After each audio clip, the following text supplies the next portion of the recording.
বা একটা অ্যাড চালাইতে পারি এনগেজমেন্ট বাড়ানোর জন্য বা রিচ বাড়ানোর জন্য।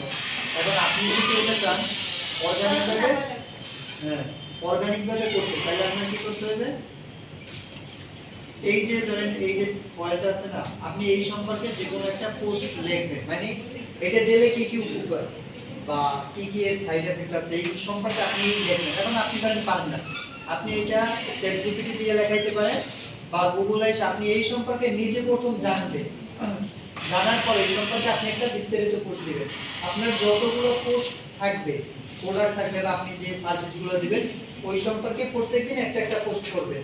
যেরকম দেখেন না অনেকে কি কম্পিউটার রিলেটেড একটা নোট দিয়ে দেয় না, আবার যারা ম্যাথ রিলেটেড যে সূত্রগুলো দিয়ে দেয়, দেখছেন বীজগণিতের সূত্র, আবার কম্পিউটারের শর্টকাটগুলো কিবোর্ড শর্টকাট এরকম দেয় না, যে সময় ওইরকম একটা পোস্ট করে যে কোনো পেজ আপনি দেখে আপনি কি করেন ওইটা দেখেন যে না আমার কাজে আমার উপকার আসতেছে, তখন আপনি যে কোনো একটা কমেন্ট করেন বা একটা লাইক দেন, তাহলে কি হয় ওইটার এনগেজমেন্ট বেড়ে যাচ্ছে।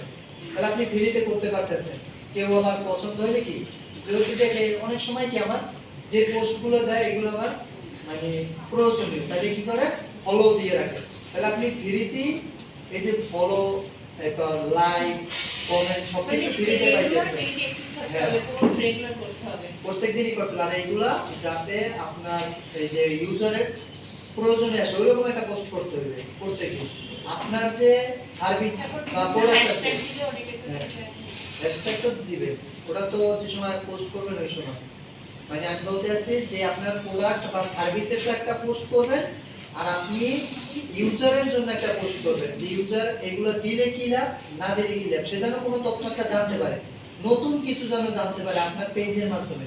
তাইলে কি আপনার পেজে লাইক করবে বা কমেন্ট করবে, ঠিক আছে। এখন আপনি